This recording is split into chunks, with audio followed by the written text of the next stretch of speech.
Hi friend, வாங்க இன்னைக்கு சனிக்கிழமை காலையில நம்ம வீட்ல என்ன சமையல் பார்க்கலாம் வாங்க சொந்தங்களே. வடை ரெடி பண்ணி வச்சிருக்கேங்க. பருப்பு மசால் வடைக்கு எல்லாம் ரெடி பண்ணிட்டு சுட்டு எடுத்துக்கலாம். சாப்பிட்றதுக்கு முன்னாடி சூடாக தான் நான் எப்பயுமே செய்வேன். பாருங்க, வடையெல்லாம் வெந்துருச்சு. தேவிடலாம், தேவிட்டு எடுத்துட்டு வந்து சேர்த்துக்கலாம். சுட சுட பொங்கல் ரெடி பண்ணி ஹாட் பாக்ஸில் போட்டு வச்சுட்டேங்க. பாருங்க, இப்போ எடுத்து தட்டில் சேர்த்துக்கலாம். தேவைக்கிற அளவு பொங்கல் போட்டுக்கலாம். பையன் சாப்பிட்றதுக்காக இப்போ போடுறேன் தட்டில். மீதி அப்படியே மூடி வச்சிடலாம். சாம்பார்,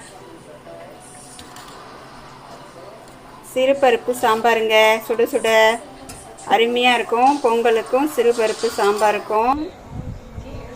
அதோட வடை, மசால் வடை தொட்டுக்கிறதுக்கு, அது மசால் வடையோடு சேர்த்து சாப்பிடலாம் அப்படின்ட்டு எப்பயுமே நான் ரெடி பண்ணுவேன். சாதம் சுட சுட வடித்து வச்சுருக்கேன். எப்பயுமே வடிக்கிற பாத்திரத்துலேருந்து அடுத்த பாத்திரத்தில் மாற்றிடுவேன். கீரைங்க, பருப்பு கீரை கடைஞ்சி வச்சுருக்கேன். அதுக்கு கருணக்கிழங்கு வறுவல். கருணக்கிழங்கு வறுவலும் கீரைக்கும் காம்பினேஷன் நல்லா இருக்கும். இவ்வளோ தான். பாருங்கள், வடை சுட்டு நிறைய வச்சுருக்கேன். என்ன சமையல் பார்த்தீங்களா? பிடிச்சிருந்தா லைக் பண்ணுங்க, ஷேர் பண்ணுங்க, கமெண்ட் பண்ணுங்க. பிடிச்சவங்க, புதுசாக பார்க்குறவங்க சப்ஸ்கிரைப் பண்ணுங்க சொந்தங்களே. வீடியோ எல்லாம் பாருங்க, எங்கள் சேனல் வீடியோ பார்த்ததுக்கு தேங்க்யூ, பாய்.